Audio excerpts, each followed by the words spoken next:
Q Review, print speaking to the blind, celebrating 40 years of audio newspaper production. Welcome to this week's edition of the National Podcast, recorded at the Bishopbriggs Media Centre by our amazing volunteers. You can get in touch with us via Facebook, Twitter or Instagram using @CuneReview, that is @CuandReview.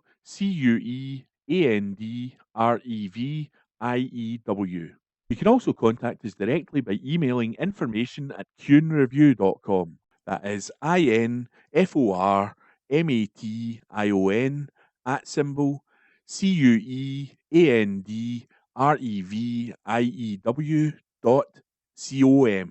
or by calling 0141 772 3976. That's 0141 772 3976. This is from the National on Friday the 14th of June from the news section. Euro 2024. Stephen Flynn has a perfect response to drawing England in a sweepstake. This article is by The Joker. Stephen Flynn had the perfect reaction after discovering he'd randomly drawn England in the National's Euro 2024 charity sweepstake. The timing was all the more perfect considering he had recently told ITV he wouldn't be supporting England if Scotland is to exit this summer's competition. However, things have now changed as, should England win the tournament, the National will be donating £1,000 to his chosen charity, Community Food Initiatives North East, CFINE. When the National informed Flynn of which team he'd ended up with, he replied, "That's why I never gamble." He further quipped, "At least I know that if VAR decides to step in and help England win the tournament, that some good will come from it." On its website, CFINE explains that it operates 5 community food pantries across Aberdeen City and Aberdeenshire. Flynn continued, CFINE are a remarkable local charity who help support those in Aberdeen who need it most, and I couldn't be more thankful nor proud of the contribution they make to our city. The Joker will be the first to admit supporting England isn't high on the agenda, but, like Flynn says, even if the worst comes to pass, at least somebody in Scotland will benefit. That article was by The Joker. This is from the National on Friday the 14th of June from the news section. John Swinney making independence impossible, Alex Salmond says. This article is written by Zander Eliards. John Swinney is making independence impossible at this general election, former First Minister Alex Salmond has claimed. The Alba leader criticised his SNP counterpart after Swinney's comments about Scottish independence on Wednesday. Speaking to the BBC, the First Minister rode back on the SNP's commitment to open independence negotiations with the UK government if they win a majority of Scots seats at the general election. Instead, Swinney said that the SNP would seek to negotiate holding a second independence referendum. And speaking to ITV, the SNP leader said he would be open to negotiating more powers for Holyrood with an incoming Labour government. Salmond criticised Swinney, his own former finance secretary, for the comments, suggesting he was making independence impossible in this election.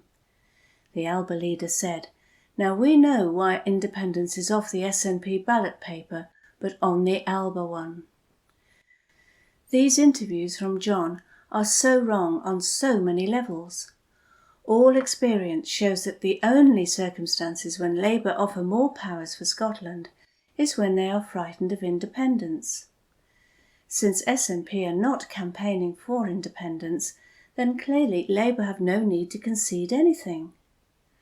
As John told Nick Robinson, the SNP is campaigning for a democratic effect, i.e. to ask Keir Starmer to hold a referendum. As Starmer has already told John, the answer is no. Thus, by soft-pedalling independence, John is not just making independence impossible in this election, He is even making Devo Max highly unlikely in this parliamentary term. John is reprising his 2003 campaign, Fulfil Our Potential, and he risks getting the same result. The 2003 Holyrood elections, into which Swinney led the SNP, saw the party drop 8 seats from 35 to 27. The following year, Swinney was forced to resign, and Salmon took his place as SNP leader. Swinney took over at the head of the party again in 2024, after Humza Yousaf was forced to resign after ending the Bute House agreement with the Greens. His SNP are looking to win a majority of seats north of the border at the general election on July the 4th, at least 29 out of 57. Recent polling has put the SNP and Labour neck and neck, with the seat projections suggesting both parties could return 27 MPs. That article was written by Zander Eliards. This is from The National on Friday the 14th of June, from the Culture section. National Trust Scotland urges ministers to save Bannockburn battlefield. This article is written by Zander Eliards. Scottish Government ministers have been asked to step in and save the historic Bannockburn battlefield site by preventing a planning application from moving ahead. The National Trust for Scotland has criticised plans to build on land at the historic battlefield outside Stirling, where Robert the Bruce famously defeated King Edward II's English army in 1314. Stirling Council is currently considering a proposal to develop a trotting track for harness racing on the site. But the National Trust for Scotland said the development, if it gets given the green light, would be sited in the vicinity of where Bruce's army faced off against the vanguard of Edward's army on the first day of the battle. Stuart Brooks, the charity's Director for Conservation and Policy, said they were extremely disappointed Stirling Council Planning Department is considering the proposal for the new track on what was nationally designated site. He added, "We are calling for the Scottish Government to pull this planning application to ensure the future of this historic battlefield for the benefit of future generations." The National Trust for Scotland has managed the battlefield, which attracts thousands of visitors a year from across the country and overseas since 1943. It is concerned that the planned track would be built on one of the last undeveloped areas of the designated battlefield. It also fears that the parking and noise from racing events at the track would disturb visitors at what it describes as a place of pilgrimage for many. Brooks said, "Bannockburn is much more than just a battlefield. It is the location of one of the most pivotal moments in Scottish history, when Robert the Bruce, King of Scots, defeated the English army led by King Edward II. The landscape surrounding the battlefield was instrumental in helping Robert's men beat their English rivals and ensuring the nature's future. Over previous decades, much of the historic setting has been lost, and we are deeply concerned about any new development that would encroach on this and further erode and degrade this iconic landscape. We are calling for the Scottish Government to step in and save Bannockburn battlefield from this proposal to ensure the longevity of a site steeped in Scottish history. While planning decisions are generally left to local authorities, government ministers ultimately have the power to call in applications and overrule council decisions. The Scottish Government and Stirling Council have been contacted for comment. That article was written by Zander Eliards.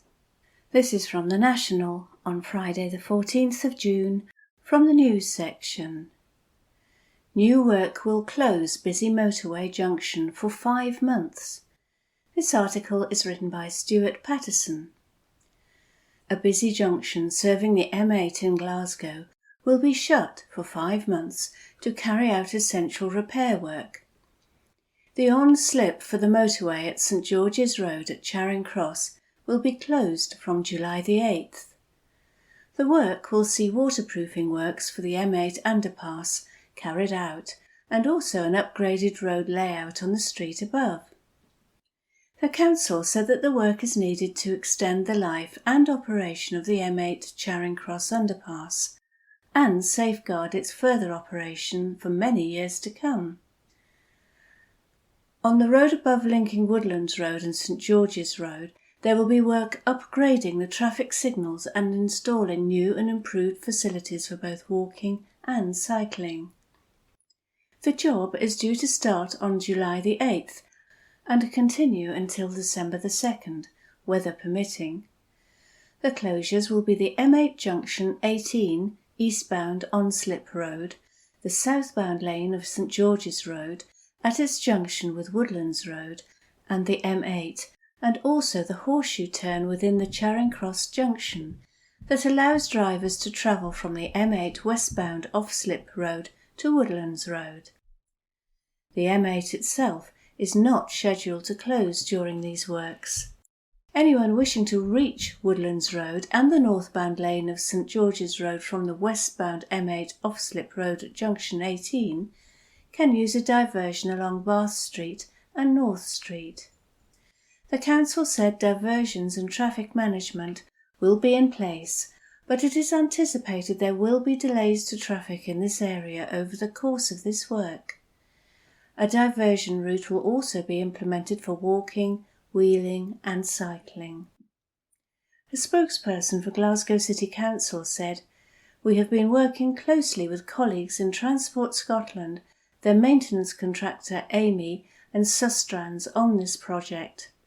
These are essential works that will make a long-term improvement to the Charing Cross underpass and also create a better connection to the city centre for all modes of transport. There will be delays during the works and we are sorry for any inconvenience this will cause. By working jointly with Transport Scotland and Amy on the sequence of these works, we aim to limit the overall disruption experienced by those who use this junction.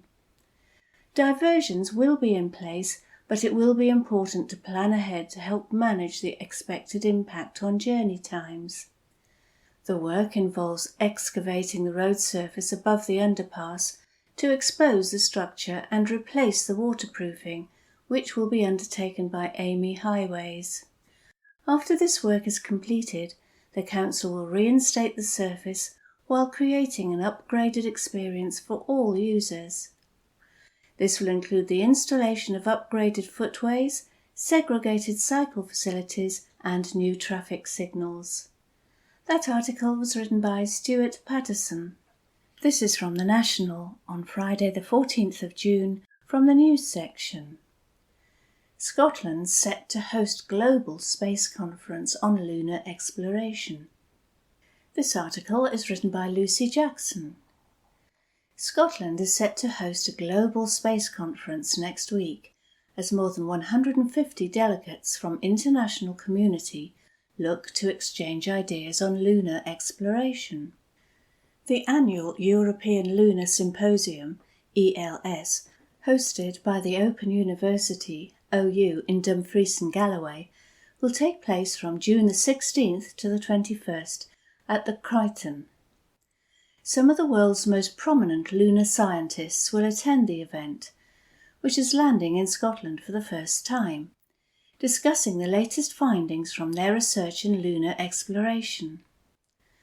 High-profile speakers will include representatives from the National Aeronautics and Space Administration, NASA, the European Space Agency, ESA, the Japan Aerospace Exploration Agency, JAXA, and the UK Space Agency, UKSA.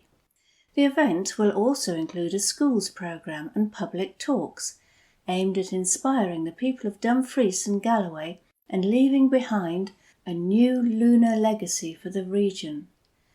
The region already has a strong association with Neil Armstrong, the first man to walk on the moon, as it is the seat of Clan Armstrong and is where Armstrong spoke at the Langham Town Hall in 1972. Moreover, the region is sparsely populated and therefore hardly light polluted, and has one of Europe's darkest skies, making it ideal for stargazing. Galloway Forest Park was designated Britain's first dark sky park in 2009 by the International Dark Sky Association, recognising its special status. Professor Mahesh Anand, OU Professor of Planetary Science and Exploration, has co-chaired the symposium held at various locations across Europe since its inception in 2012. Professor Anand said, "As well as bringing colleagues from across the world to this beautiful part of the country, I am also keen to influence younger generations and encourage them to believe that they too can make a big difference in lunar exploration, and that they don't need to go to the moon to do it. There needs to be a legacy from this event, and by inspiring young people to get involved in the space economy, I feel confident that these young people will go on to pursue their interests and make a significant impact in the future that will be of benefit to the wider society." Dr. Fujimoto Masaki, JAXA Deputy Director General, will give a public talk about Japan's moon landing in January, along with speakers involved in recent and upcoming lunar missions on the evening of the summer solstice on June the 20th. A committee of local partners and stakeholders, including the South of Scotland Enterprise Agency, the Crichton Trust, the Crichton Foundation, the Crowick Multiverse Trust, and South of Scotland Destination Alliance, have been supporting OU colleagues to plan and deliver the ELS. Professor Russell Griggs, Chair of Development Agency South of Scotland Enterprise, SOSE, said, "This is a fantastic accolade for Dumfries and Galloway to host the European Lunar Symposium, and it is making use of the excellent facilities on offer at the Crichton Estate. The region does not only have a proud role in the history of moon and lunar exploration, but the area also has the Dark Skies Planetarium, as well as a Galloway International Dark Sky Park. The space sector presents the south of Scotland with numerous opportunities, and SOSE will soon be revealing plans on how we can blend the region's significant traditional strengths with new space services and technologies." That article was written by Lucy Jackson. This is from The National on Friday the 14th of June from the comments section. Scottish leaders' debate showed why we must offer hope. This article is written by Kelly Given. I used to be so full of hope when I watched the Scottish leaders' debate. I would pride myself on the fact that no matter how awful things were south of the border, in Scotland we had some hope with a leader of Nicola Sturgeon's calibre at the helm. It kept me calm in the throes of woeful Tory policy that there was at least some element of protection and sensibility within our devolved government. The heydays of Nicola, Kezia, Ruth at the top of Scottish politics was a political era that has yet to be replicated. Even as much as I disagreed with their politics, I have looked back fondly on the contributions of Kezia Dugdale and Ruth Davidson to our political sphere, and I regret that gender representation at the top has since gone backwards. It was a time when leadership debates were so impassioned, so full of vision, and less so filled with political animosity. What I watched in Tuesday night's leaders' debate was tired. It was flat, uninspiring, and, frankly, filled me with very little hope. It felt as though it could have been any other Thursday First Minister's questions, each candidate bashing their opposition at whatever chance they got, even when they were explicitly asked not to by the audience. There was little meaningful connection with the everyday people that had given up their evening for the opportunity to have some of their most pressing issues addressed by those supposed to address them. It feels like we are in dire political straits at the moment, And I don't say that lightly as someone who so routinely defends politics and deeply believes in the power that it has. Looking down south in the first instance, where we have Rishi Sunak up against Rishi Sunak 2.0 for the keys to number 10. Though it's looking like 2.0 is going to take it over the line, and the Tories might finally be getting the boot, there is no hope to be found in that result either. I have said this often, but I almost dislike Keir Starmer more than Rishi Sunak, and that's not to say I harbour any fondness whatsoever for the latter. But he at least owns that his policy decisions and moral positioning are despicable. In fact, being despicable is now an intentional aspect of his brand, because he is actively looking to appeal to the hard right to keep himself in power. But Starmer, he parades as something he isn't. He parrots top lines about the many and the people, but has failed to present a single policy improvement on Sunak, and has operated with a lack of humanity in Gaza that should strike fear into all of us. If he is capable of such coldness and separation when faced with the mass murder of an almost entire population, he is capable of it full stop, and his policy decisions will be and already are reflective of it, an utterly dire choice between two evils, albeit in mildly different shades. In Scotland, hope has always been found with the SNP. I won't for a second sit here and defend every policy position of the SNP, and have found myself fiercely at odds with the party in recent times, but I believe the intention has always been in the right place. The best interests of Scotland have always been at the heart of decision-making, with a genuineness that is so rare in politics. It feels distinctly more sensible than the playground politics of the Tories and Labour, and I still believe all of those things to be true. John Swinney was undoubtedly the adult in the room during the debate, though also Lorna Slater, who I think performed well and felt really engaging, despite as the only woman on the panel being spoken over and struggling to get a word in.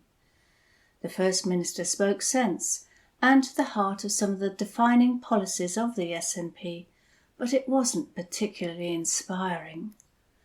I am someone who is very much of the opinion that a lot of Scotland's problems are dependent on us securing our independence. I find it mind-numbing to hear the likes of Douglas Ross and Anas Sarwar continually parrot soundbites about the SNP putting independence ahead of the big, everyday hitters, when in fact, with the employment of even minor critical thought, it could be reasonably concluded that independence would deliver a level of change in all of those areas that is unlikely to come to fruition without it. That being said, it is difficult to face that argument down in a debate, and I don't think it was done particularly well. People don't want to hear about how bad the Tories are or how seedy and dishonest Labour are. They can come to those assertions on their own. For most, they will have directly felt the impact of more than a decade of Tory rule and can decipher for themselves what the resulting opinion of them is. What they do want, more than anything else in this period of political disaster, is hope. They want to be inspired by a leader who is taking them somewhere and has a plan of action to get there that makes sense to them. It's that simple. Your opponent might be the worst, most immoral and rotten political entity you have ever encountered, but if you can't convince the electorate of what you offer, besides that you are not as bad as them, your vision is lost. As a voter, as a member of the public, I need fury to be channeled into something bigger. I need to find the hope to place it in. That is how you deliver lasting change, and it is also how you win independence. People are frustrated with politics because they feel disenfranchised by it, like it doesn't belong to them, because they continually see themselves excluded and ignored, while politicians fight among one another. That debate was a perfect example. I found myself at 10 p.m. deflated, uninspired, and nostalgic for days gone by, and I know that's a feeling that was shared. A problem primarily for the SNP, who have long been the party of hope in a political atmosphere where little is to be found. If the SNP can deliver that hope and vision, particularly with the little tools available to them while still a member of the Union, that is how we will win the hearts and minds of the majority. The party that is capable of the Sturgeon era is capable of much more than this, and if we want to win, we need to replace the despair and frustration with the hope and vision that has been the cornerstone of the trust and faith in the Scottish Government in the turbulent political times of recent years. If we can't, we're in trouble. That article was written by Kelly Given. This is from The National on Monday, 10th June 2024. From the News section. Tesco chocolate bars do not eat warning as recall issued. By Joshua Searle. Tesco customers have been warned not to eat multiple chocolate bars sold by supermarket giant as they may be a possible health risk.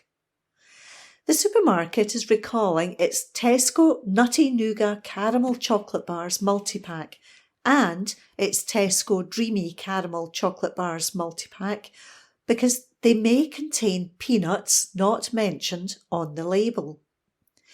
The packaging error means the products are a possible health risk for anyone with an allergy to peanuts.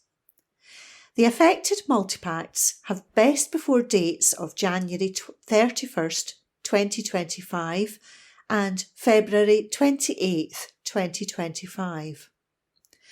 The Food Standards Agency, or FSA, has warned anyone with a peanut allergy who has purchased the chocolate not to eat it. A spokesman said, Tesco is recalling the above products from customers and has been advised to contact the relevant allergy support organisations, which will tell their members about the recall. The company has also issued a recall notice to its customers. These notices explain to customers why the product is being recalled and tell them what to do if they have bought the product.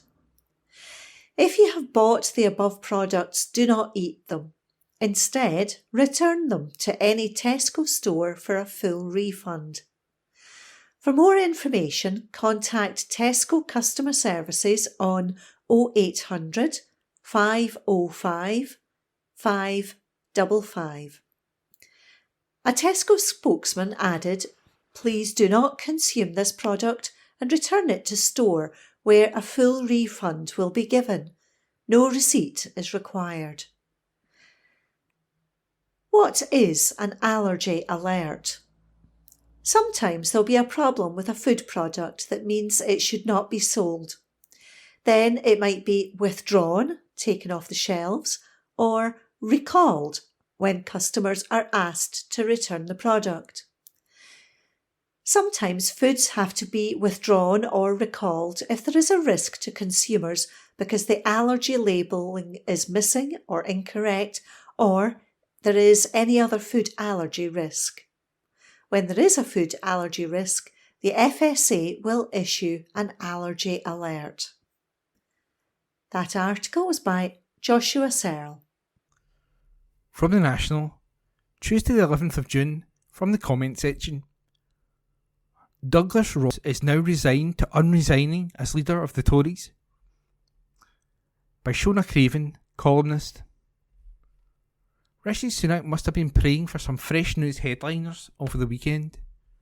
Anything to help dampen down the furious response to him ducking out of those D-Day commemorations early.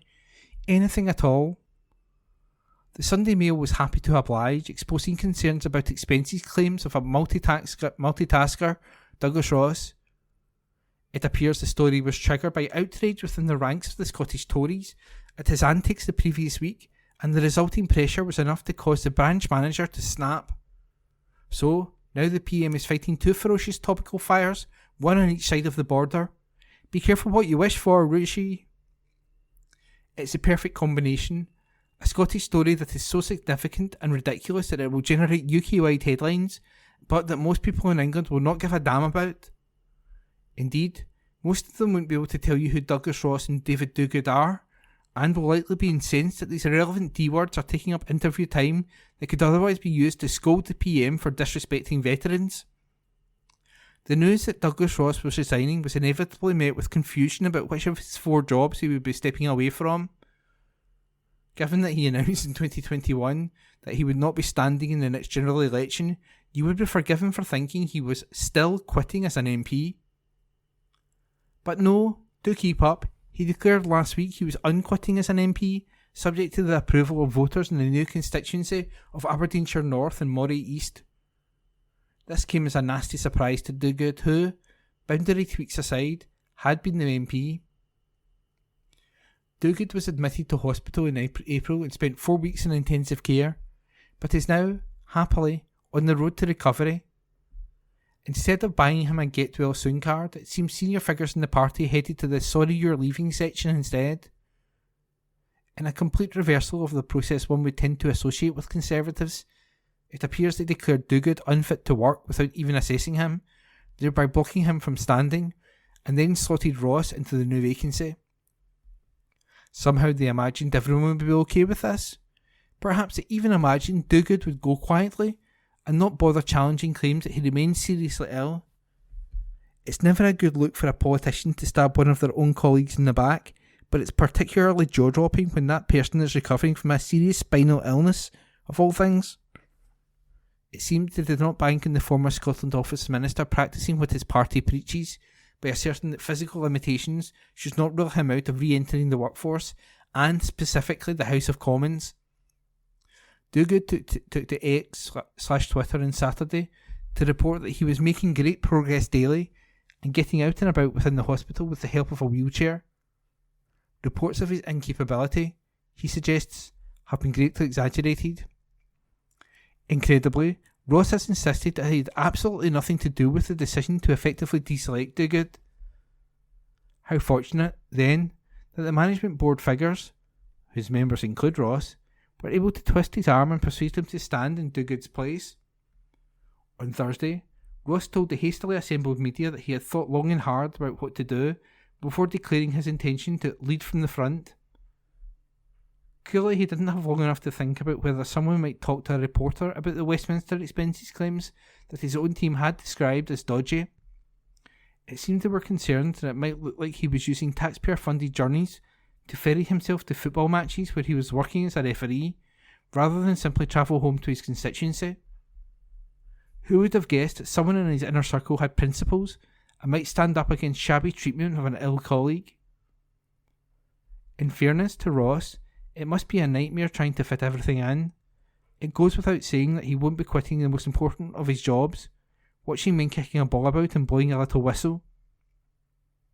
Under pressure to explain the expenses, Ross insisted they'd all been approved by the Independent Parliamentary Standards Authority. Before we had much time to ponder why said body would approve £58 worth of parking at Inverness Airport while Parliament was in recess, along came another big announcement. Ross was quitting. Not as an MP, not as a referee, not even as an alleged expenses fiddler, but as leader of the Scottish Tories. Tonight's Scottish leaders debate on the BBC was certainly made for fun viewing. The man who just days ago vowed to lead from the front is planning to skulk off to the Holyrood back benches after the election. He says that if he wins a Westminster seat, he'll quit Holyrood altogether in order to concentrate on his most important job and the MP role that helps to fund it. But let's not hold our breath. He might have changed his mind again by next week. And that was a comment piece by Shona Craven. From the National, Tuesday the 11th of June, from the politics section, John Swinney. Eradicating child poverty is a significant challenge. By PA Reporter. Scotland faces a significant challenge if it is to eradicate child poverty, First Minister John Swinney has told MSPs. The First Minister said while the SNP in power had brought about a transformation in the life chances of children in Scotland, there was still much work to be done. Swinney said, "Although there are signs of great progress, I recognise we still have a long way to go." His comments came as he led a debate in Holyrood on tackling child poverty, something the First Minister has already declared to be the number one priority for his administration. Figures published in March showed that 260,000 children in Scotland, 26% of youngsters, were living in relative poverty in 2022-23, up approximately 30,000 from the previous year. Swinney said, however, that analysis suggested measures introduced by the SNP government, such as the Scottish Child Payment Benefit, could keep 100,000 youngsters out of relative poverty in 2024-25. He told MSPs, "Make no mistake, Scotland's actions and policies are having an impact. We are making a difference." But the First Minister also told Holyrood, "Our challenge is significant in the question of eradicating child poverty, given we are operating in a context of acute difficulty in achieving that aim." Over the last decade, the upheaval brought in by austerity, the pandemic, the cost of living crisis, and the impact of Brexit has escalated the scale of the challenge we face. Here he insisted that having a UK government that was more favourable to our objectives would help, rather than hinder us, as he claimed actions in Scotland were being held back by policies set at Westminster. Swinney said the Scottish Government was greatly constrained by both a historically challenging budget settlement from Westminster and the limits of our devolved powers. He added, "For too long, decisions made at Westminster have undermined the ambition and the progress we seek to make in Scotland." He insisted that two-child cap and some benefits was a significant impediment to the Scottish Government's efforts, with Mr Swinney saying the policy, imposed by the UK Government, essentially drives poverty in our society. And that article was by a PA reporter. From the National, Tuesday the 11th of June, from the politics section, Keir Starmer blasted over Corbyn-style jibe at Tory manifesto, by political correspondent Hamish Morrison. Keir Starmer has been blasted for off-the-charts dishonesty after comparing the Tory manifesto to the Labour manifesto he campaigned on 5 years ago. The Labour leader launched an extraordinary attack on the Conservatives, saying their pitch to the electorate was a Jeremy Corbyn-style manifesto. Starmer previously hailed Corbyn's manifesto as foundational when he was running for the Labour leadership in 2020. Speaking on Monday, Starmer trashed the manifesto he had backed in the 2019 election as he attacked the Tories for pledging major tax cuts. He said, "That's why I say it's a Jeremy Corbyn-style manifesto, which is load everything into the wheelbarrow, don't provide the funding and hope that nobody notices. The money isn't there. It is a recipe for 5 more years of chaos." His comments were met with furious backlash from Corbyn supporters and others. A spokesperson for the left-wing Labour pressure group Momentum said, "Labour's 2019 manifesto was fully costed. Keir should know he stood on it as a member of the shadow cabinet." But instead he insists, inexplicably, on attacking his own side during an election and spreading misinformation in the process. Perhaps what Keir doesn't like about the 2019 Labour policies like public ownership and wealth taxes was that they offered real change, not just the illusion of it. National columnist Owen Jones posted a video showing Starmer saying Labour should treat the 2019 manifesto as the party's foundational document. In the clip from 2020, Starmer said, "The radicalism and the hope that it inspired across the country was real." The clip then goes on to show Starmer making the comparison between the new Tory manifesto and Corbyn's promises. Jones wrote, "How can you watch these clips side by side and not conclude Keir Starmer is anything other than a pathologically dishonest man? It is off the charts dishonesty." The only rebuttal from Starmer's fans will be to call anyone a Tory who states the truth. Stephen Flynn shared the clip, saying, "Which Keir Starmer to trust?" Corbyn has previously said Starmer should not diss Labour's 2019 manifesto, having served in his shadow cabinet between 2016 and 2020, and campaigned on the manifesto at the last general election. But Starmer said he had to reassess the pledges in light of Labour's defeat at the last general election. He said, "If you lose that badly, you don't look at the electorate and say, 'What were you doing?' You look at your party and say, 'You need to change.'" And that article was written by political correspondent Hamish Morrison. From the National, Tuesday the 11th of June, from the news section. Portrait of King targeted in protest aimed at abuse on RSPCA farms. Report by Joe Sullivan. A portrait of King Charles has been targeted by activist group Animal Rising to feature Wallace and Gromit. Wallace's face has been plastered over the King's on a portrait of his London's Philip Mole Gallery, with the character saying, "No cheese, Gromit. Look at all this cruelty in RSPCA farms."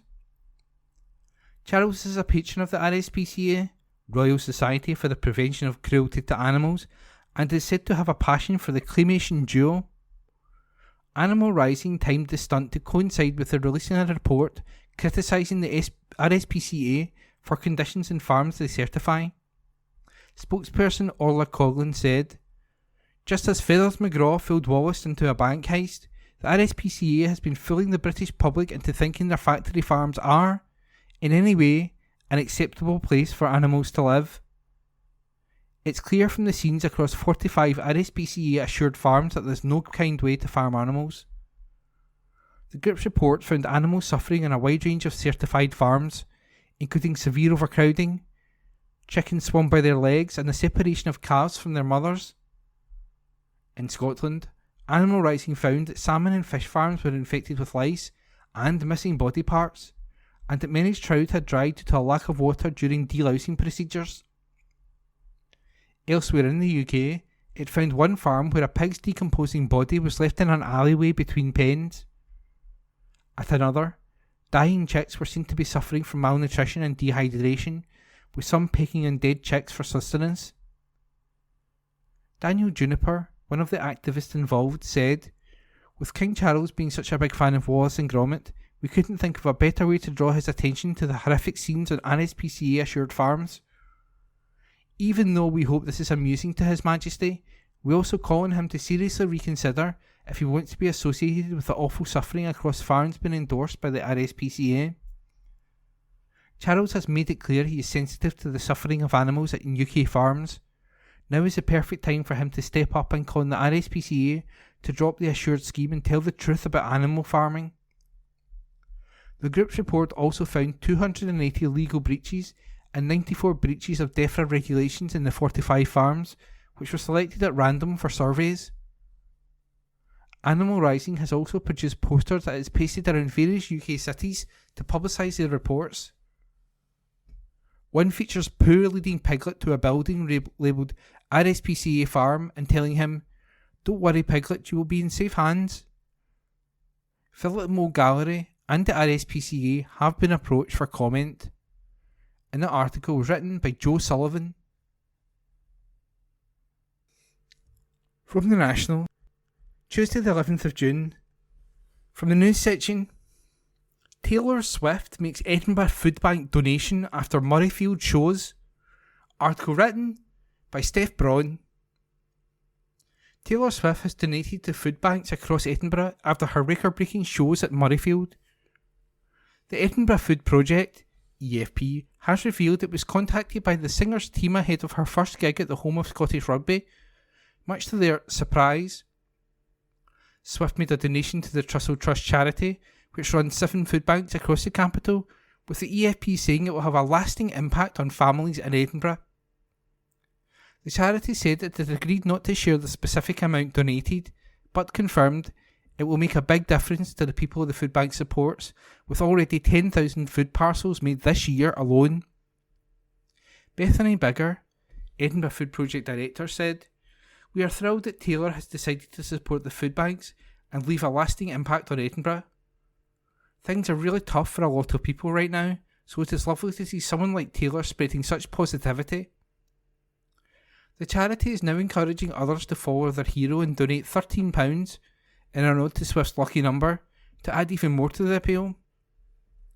Swift broke the all-time attendance record for a stadium show in Scotland for 3 nights in a row after she played to 222,000 fans from June the 7th to June the 9th.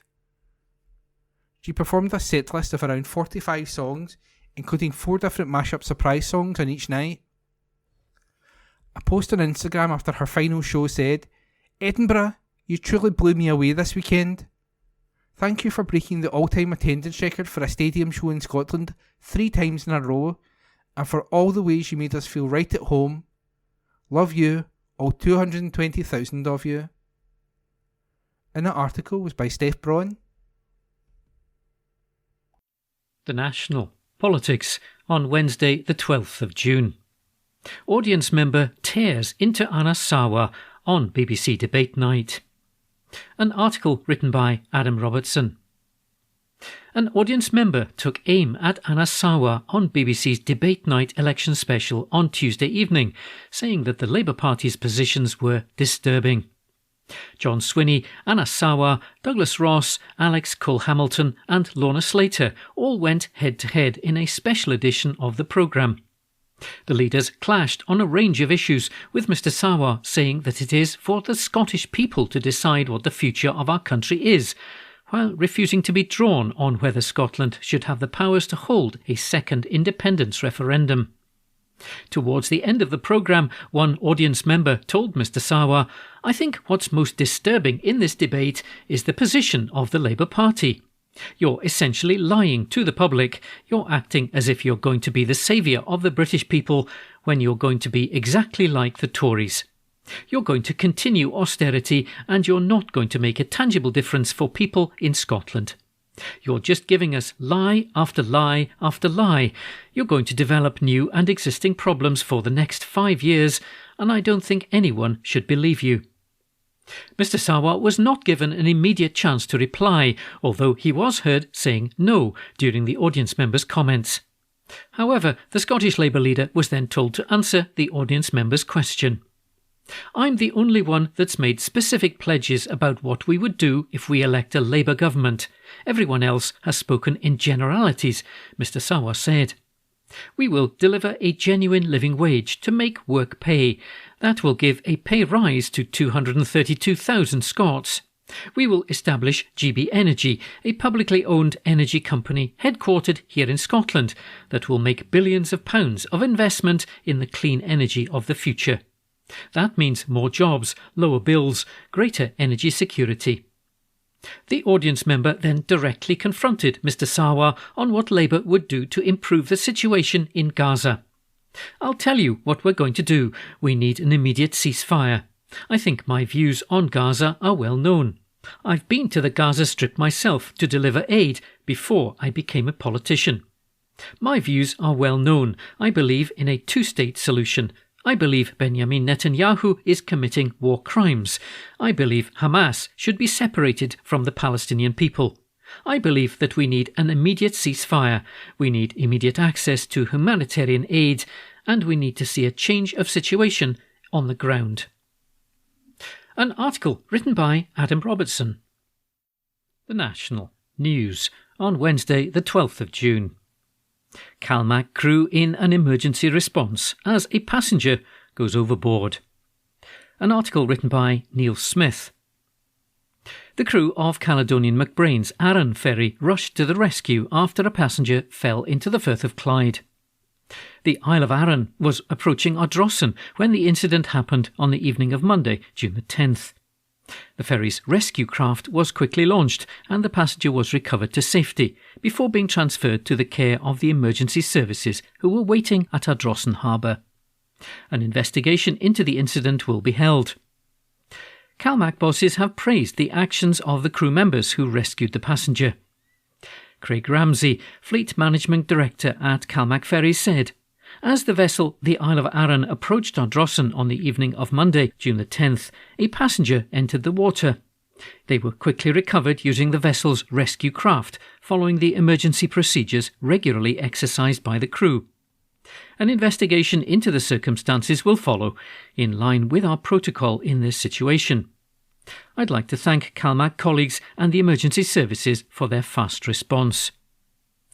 As a result of the evening incident, the ferry made a slightly late departure from Ardrossan on Tuesday morning, with the 7 a.m. sailing delayed by half an hour to allow the crew more recovery time. An article written by Neil Smith. The National Politics on Wednesday the 12th of June. First ever Green MSP joins Scottish Labour. An article written by Adam Robertson.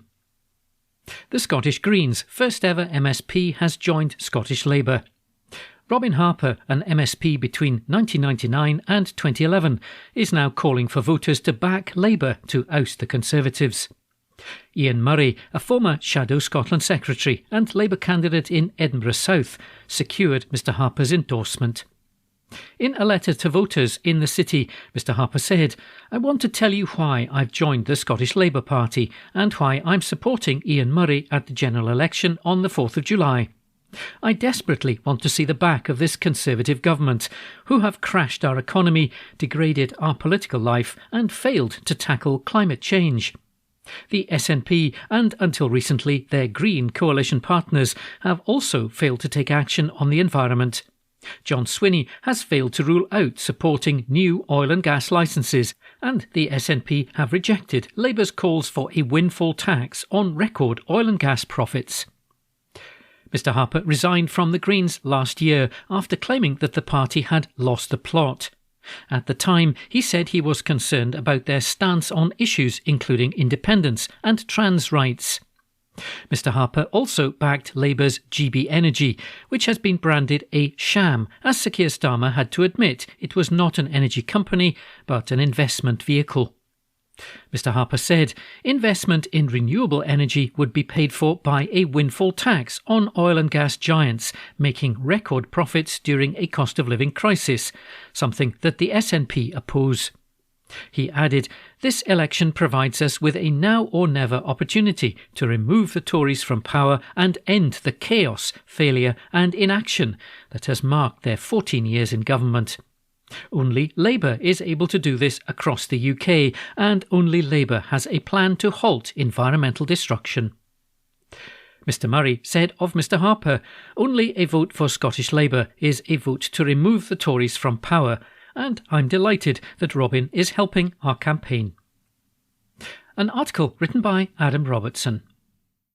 The National News on Wednesday the 12th of June.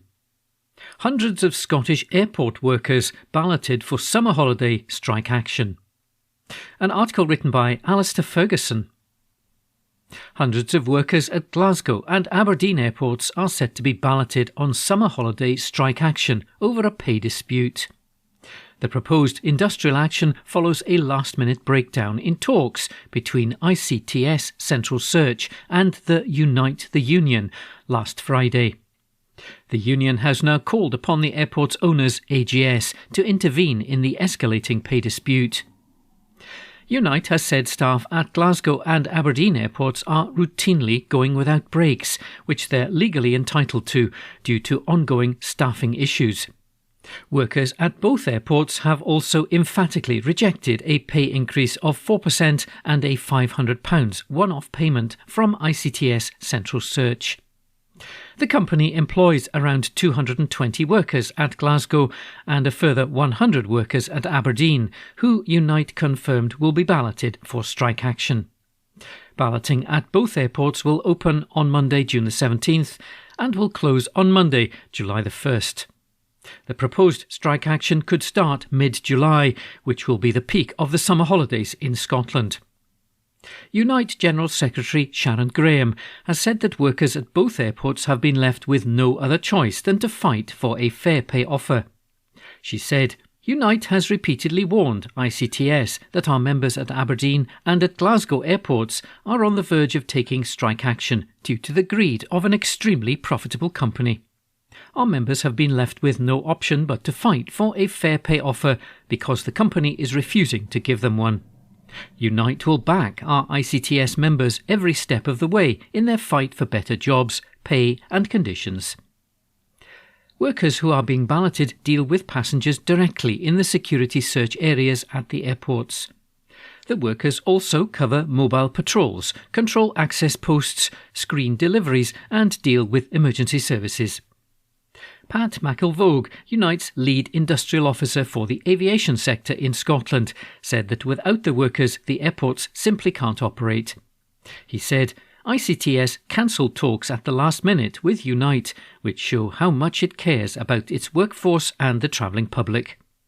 Unite is now calling on AGS, which owns and operates both Aberdeen and Glasgow airports, to intervene, because, shockingly, ICTS can't even be bothered to meet us.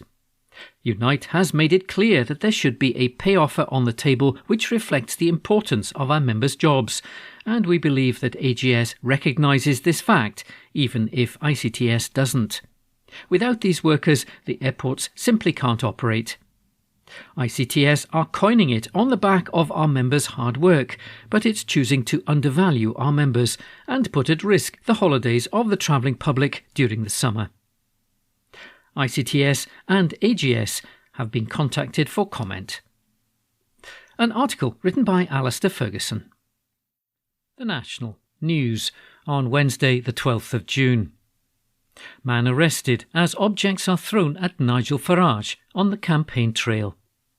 An article written by Adam Robertson. A 28-year-old man has thrown objects at Nigel Farage in Barnsley town centre, narrowly missing the Reform UK leader. Mr Farage says he believes the objects were some wet cement from a work site, followed by a coffee cup. He was on top of the Reform battle bus when the incident happened, and police said the man who threw the objects has been arrested. Mr Farage also said he had been warned by police not to get off the bus. In a post on X, formerly known as Twitter, he said, "My huge thanks to South Yorkshire Police today. I will not be bullied or cowed by a violent left-wing mob who hate our country." The National has approached South Yorkshire Police for further comment. It comes after Mr Farage cancelled his party leadership interview, which was scheduled to be broadcast on the BBC on Tuesday evening. Nick Robinson had been due to grill the Reform UK leader, although the schedule now lists an episode of Tokyo Vice in its place. A statement from South Yorkshire Police said, "We have arrested a 28-year-old man on suspicion of public order offences following disorder in Barnsley town centre today. It's believed that a man threw objects from a nearby construction area. A suspect was quickly detained and remains in police custody." An article written by Adam Robertson. The National on Wednesday the 12th of June. Opinion. How can voters trust Douglas Ross when his own party doesn't? A column written by the Wee Ginger Doug. It wasn't supposed to be like this. Even though the Tories are facing electoral annihilation in England and Wales, in Scotland an arrogantly bullish Douglas Ross was confident that his party could make gains at the expense of the SNP by cynically centring their campaign on the issue of Michael Matheson's expenses claims, even though this has nothing whatsoever to do with choosing a Westminster government. However, it was a convenient "look over there" issue to distract from the Conservatives' utterly woeful record in government.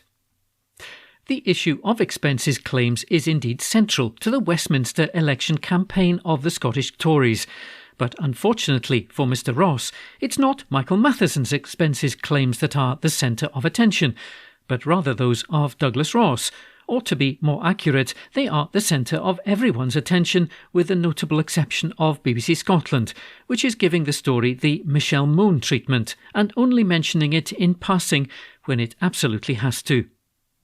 It's markedly different from the enthusiastic gusto which the BBC displayed when going after the story of Michael Matheson, or indeed a slew of SNP politicians before him. It's been alleged that on numerous and repeated occasions Mr Ross claimed travel expenses from Westminster, even though the expenses were incurred as part of Mr Ross's third job as a football linesman, and not as part of his duties as an MP.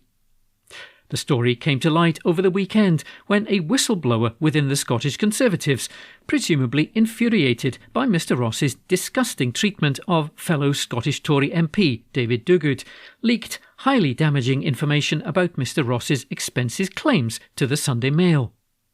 According to the whistleblower, Mr Ross allegedly made repeated inappropriate claims on expenses over a number of years, then sought to cover it up. Mr Ross denies any wrongdoing, but if these allegations are true, it points to a pattern of arrogant and breathtakingly hypocritical entitlement on the part of the Scottish Tory leader, who has dined out on faux indignation over one-off missteps on the part of SNP MSPs. Now SNP Deputy Leader Keith Brown has written to the Independent Parliamentary Standards Authority and the Parliamentary Commissioner for Standards, urging a swift investigation of the allegations, as Mr Ross is currently standing for Parliament. He wrote, "On Sunday, a substantial and serious allegation emerged regarding Douglas Ross, the Tory MP for Moray, in the outgoing Parliament. Mr Ross is in the highly irregular position of possessing 3 different paid jobs at the same time: MP, MSP and football linesman. If substantiated, the allegations would amount to a serious breach of the MP's Code of Conduct." Mr Brown added, "Given the seriousness of this matter, it is in the public interest for those allegations to be investigated immediately. The need for that swift investigation is also required because of the fact that Mr Ross is now seeking re-election to Westminster due to his last-minute decision to displace his colleague David Duguid. Voters in Aberdeenshire North and Moray East have the right to know if Douglas Ross has blatantly abused publicly paid expenses over the last number of years." Where's the blue murder tent? Police Scotland. Mr Ross has refused to say if he would withdraw from the general election if the complaints against him are upheld. He insisted he had gone through all 28 claims and double-checked that they were all legitimate. Asked by The National whether he felt it was better to step down from Holyrood now and put his full effort into his campaign, he said, "I'm standing as the candidate for Aberdeenshire North and Moray East, and I'm urging people and hoping people will unite behind me to beat the SNP, end their obsession with independence, and get the focus onto the issues that really matter. And the people of Aberdeenshire North and Moray East know, if they vote for me as their MP, that I will step down from my other roles and focus on the issues that matter." The Tory campaign has come off the rails, both in Scotland and across the UK as a whole. Yesterday, Rishi Sunak unveiled the Conservative manifesto, which promises tax cuts, which will be funded in part by a £12 billion squeeze on social security benefits. The poor, the sick and the disabled, who are already suffering financially, will be made to suffer even more in order to cut taxes for those who are better off than they are. The Tories also promised to raise a further £6 billion by cracking down on tax avoidance. Apparently, it didn't occur to them at any point over the past 14 years that they could do that. Make the wealthy pay their fair share. Now, there's a novel concept. Will Mr Sunak be starting with his non-dom wife? Mr Sunak hopes this manifesto can turn around his party's ailing fortunes. In a desperate bid to throw some hard-right British nationalist red meat to Tory voters threatening to defect to Nigel Farage's vanity party, Mr Sunak threatened to join Belarus and Russia as the only European countries outside of the European Court of Human Rights. This is the manifesto of a government that's adrift in the ocean, slowly but surely going down one gulp of water at a time, saying anything, doing anything, grabbing on to anything that might keep it afloat for just a few seconds longer. Not waving, but drowning. Mr Sunak took time out of his busy schedule of dodging D-Day and staring electoral oblivion in the face to have a preemptive gloat that sending the forces of separation into retreat was one of the achievements of his government. Mind you, he also claimed that the Tories have reduced poverty, so we're not exactly talking about a man who's based in reality here. Polls consistently place support for independence at 50% or more. It's not unusual now for an opinion poll to show majority support for independence. When the Conservatives came to power in 2010, support for Scottish independence rarely registered more than a quarter or a third of the population. Meanwhile, support for Welsh independence and Irish reunification have both surged in recent years, while in Northern Ireland there's a Sinn Féin First Minister for the first time in the 100-year history of the Unionist statelet. A column written by the wee Ginger Doug. The National Politics on Wednesday the 12th of June. The SNP demand Ross expenses probe. A front-page article written by Steph Braun and Xander Elliots. Douglas Ross refused to say whether he would withdraw from the election if found guilty of breaking MP expenses rules. It came as the SNP wrote to two Westminster watchdogs calling for an investigation into the Scottish Tory leader. Mr Ross is set to run in Aberdeenshire North and Moray East, where local members had already selected David Duguid to run. The backlash within the party led to insiders briefing against Mr Ross to the media, revealing that he had faced questions about the use of parliamentary expenses and his refereeing work. The pressure forced Mr Ross to say he will quit as the Scottish Tory leader after the election. Questioned yesterday over whether he would stand down from the contest if the Independent Parliamentary Standards Authority found he had breached expenses policy, Mr Ross refused to clarify his intentions. He insisted that he had gone through all 28 claims and double-checked they were all legitimate. He told reporters in Edinburgh, "They are an independent body. I'm going to wait to hear from them and answer any questions if they have any questions. But I'm very comfortable that the claims I have made have been in line with my duties as a Member of Parliament." The authority has said it is reviewing complaints, but no investigation has yet been launched. UK parliamentary rules say that MPs can only claim travel from their home airport. Mr Ross denied that a £48.99 parking fee he claimed for the day he refereed a Celtic game in November 2020 was linked to anything other than his duties as an MP. There are also questions over a £58 parking fee he claimed for at Inverness Airport when Parliament was in recess in July 2018. He said, "Sometimes I travel from Inverness, sometimes I travel from Aberdeen, but they're always in line with getting to and from the House of Commons. All I can say is that I have claimed expenses in my role as an MP in getting to and from Westminster. How I get to and from Westminster changes. The authority can and will, I'm sure, scrutinise this in the normal way." Mr Ross also dodged the question when he was asked by the National if he would step down as an MSP now rather than after the general election if he wins his Westminster seat, in order to give constituents his full attention during the campaign. He said, "I'm urging people and hoping people will unite behind me to beat the SNP, end their obsession with independence and get the focus onto the issues that really matter. And the people of Aberdeenshire North and Moray East know if they vote for me as their MP that I will step down from my other roles and focus on the issues that matter." Mr Ross added that the last few days had been very challenging for his party and were not good enough. The SNP said a swift investigation is required because of the fact that Mr Ross is now seeking re-election to Westminster.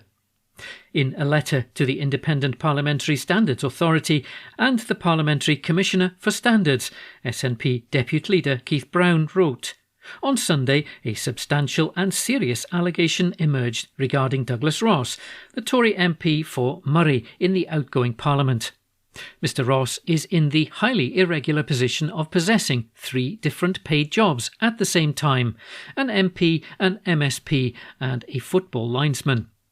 The Sunday Mail reported that his team identified 28 claims where he wrongly used parliamentary-funded travel to facilitate refereeing work, including multiple cases where Mr Ross had combined parliamentary travel with linesman work or claims for parking while refereeing on expenses. These claims were allegedly hushed up by worried aides.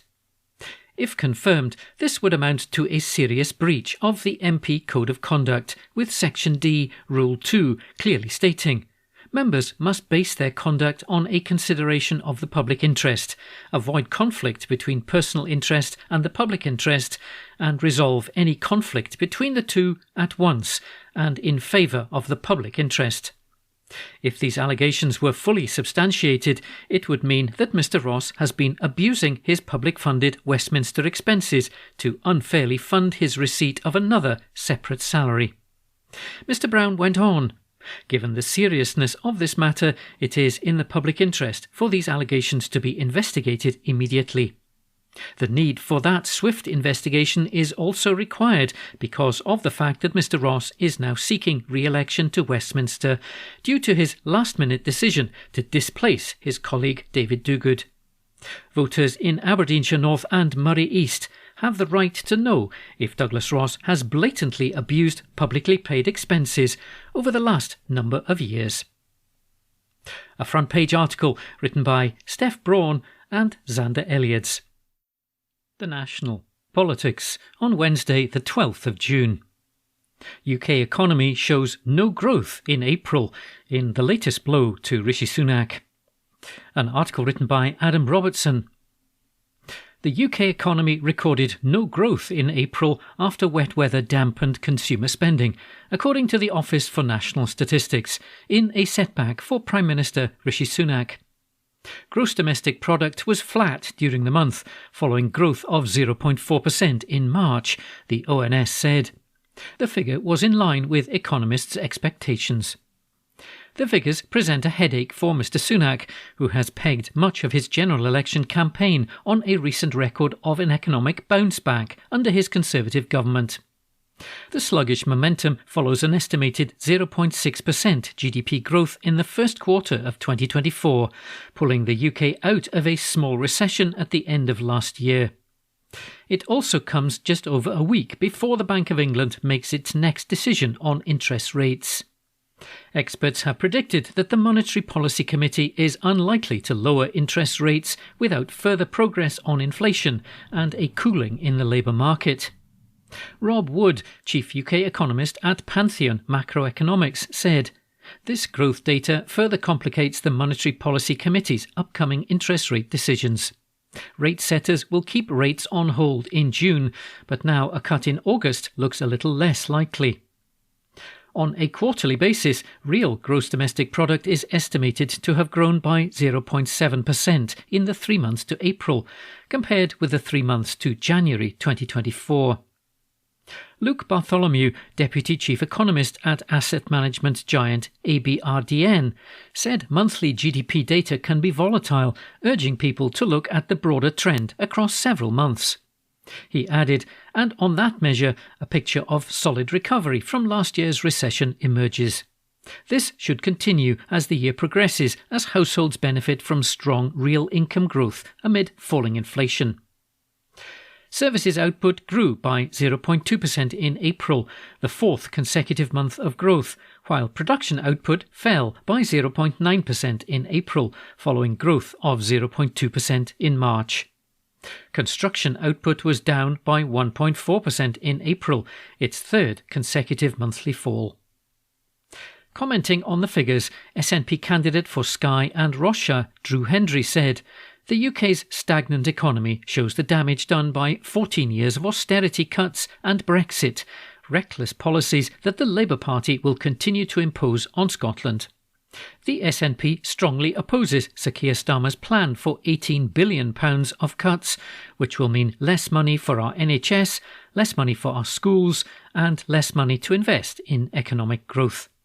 And only the SNP is offering Scotland an escape from Brexit, which has wiped billions from our economy, hammered businesses, and sent the cost of living soaring. Shadow Chancellor Rachel Reeves said, "Rishi Sunak claims we have turned a corner, but the economy has stalled and there is no growth. These figures expose the damage done after 14 years of Conservative chaos." Liberal Democrat Treasury spokeswoman Sarah Olney said the lack of growth in April showed the Tories have utterly failed to deliver on their promises. As Rishi Sunak's time as Prime Minister peters out, so does the UK's economic growth, she said. Chancellor of the Exchequer Jeremy Hunt said, "There is more to do, but the economy is turning a corner and inflation is back down to normal." He added that the Conservatives would keep the economy growing with our clear plan to cut taxes on work, homes and pensions. Peter Arnold, chief UK economist at consultants EY, said, "Monthly GDP data can be noisy and the focus placed upon individual outturns should therefore be measured. Indeed, after 3 strong month-on-month gains, it was always likely that there would be some payback in April, and a flat outturn beat our expectations. Looking through this volatility, we expect GDP to grow at a decent pace in Q2. The drag on some sectors from an early Easter should unwind in May." Suren Tiru, Economics Director at the Institute of Chartered Accountants in England and Wales, said, "Despite these disappointing GDP figures, a June interest rate cut looks improbable, with the Bank of England likely to be a little wary of shifting policy in the middle of a general election campaign." Nicholas Hyatt, investment manager at Wealth Club, said, "The market had low expectations for the UK economy in April, and it duly delivered. In an election month where every data release will be being watched carefully, there is little here to change the narrative." An article written by Adam Robertson. This is from The National on Thursday, 13th June 2024. From the comment section. Scottish leaders' debate showed why we must offer hope. By Kelly Given. I used to be so full of hope when I watched a Scottish leaders' debate. I would pride myself on the fact that no matter how awful things were south of the border, in Scotland we had some hope with a leader of Nicola Sturgeon's calibre at the helm. It kept me calm in the throes of woeful Tory policy that there was at least some element of protection and sensibility within our devolved government. The heydays of Nicola, Kezia, Ruth at the top of Scottish politics was a political era that has yet to be replicated. Even as I much disagreed with their politics, I have looked back fondly on the contributions of Kezia Dugdale and Ruth Davidson to our political sphere, and I regret that gender representation at the top has since gone backwards. It was a time when leadership debates were so impassioned, so full of vision, and less so filled with political animosity. What I watched in Tuesday night's leaders' debate was tired.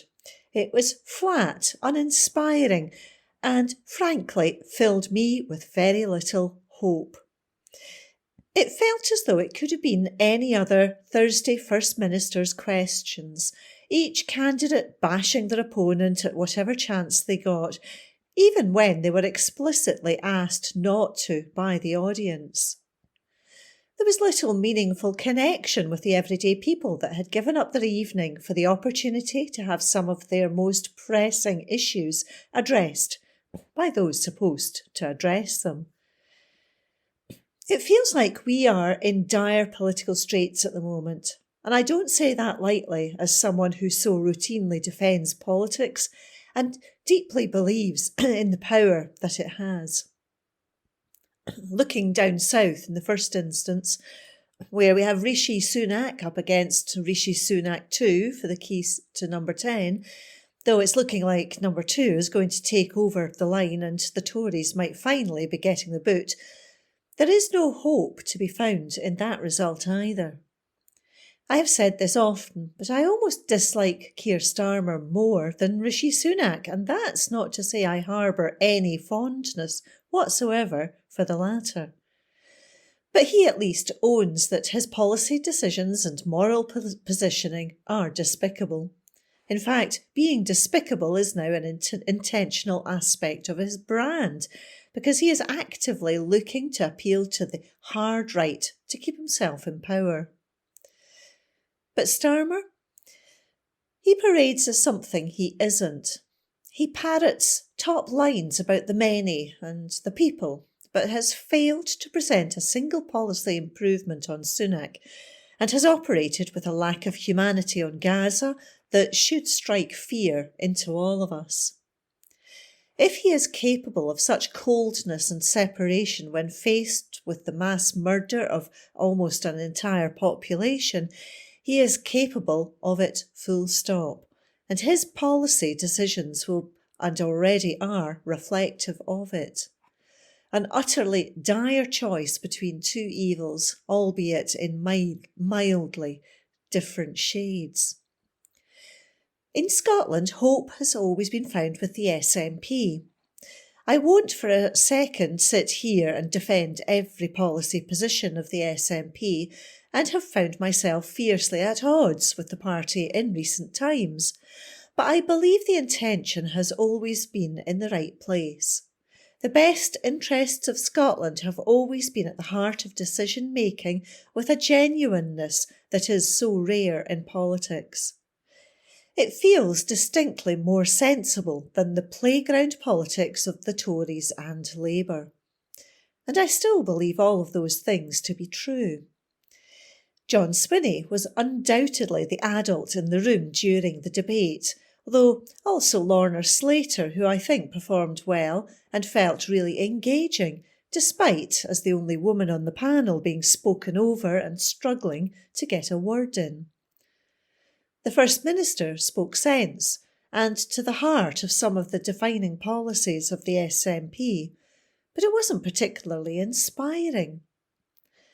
I am someone who is very much of the opinion that a lot of Scotland's problems are dependent on us securing our independence. I find it mind-numbing to hear the likes of Douglas Ross and Anas Sarwar continually parrot sound bites about the SNP putting independence ahead of the big everyday hitters when, in fact, with the employment of even minor critical thought, it could reasonably be concluded that independence could deliver a level of change in all of those areas that is unlikely to come to fruition without it.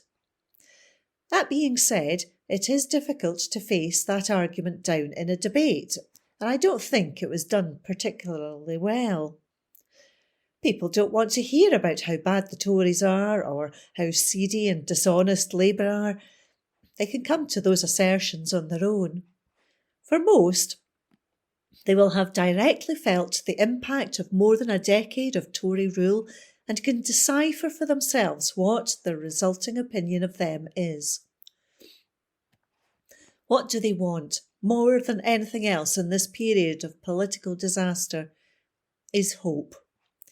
They want to be inspired by a leader who is taking them somewhere and has a plan of action to get them there that makes sense to them. It's that simple. Your opponent might be the worst, most immoral, rotten political entity you've ever encountered, but you can't convince the electorate of what you offer besides that you're not as bad as them. Your vision is lost. As a voter, as a member of the public, I need fury to be channeled into something bigger, and I need to find the hope to place it in. That is how you deliver lasting change, and it's also how you hope to win independence. People are frustrated with politics because they feel disenfranchised by it, like it doesn't belong to them, because they continually see themselves excluded and ignored while politicians fight among one another. That debate was a perfect example. I found myself at 10 p.m, deflated, uninspired, and nostalgic for days gone by, and I know that's a feeling that was shared. A problem primarily for the SNP, who have long been the party of hope in a political atmosphere where little is to be found. If the SNP can deliver that hope and vision, particularly with the little tools available to them while still a member of the Union, that is how we will win the hearts and minds of the majority. The party that is capable of the Sturgeon era is capable of much more than this.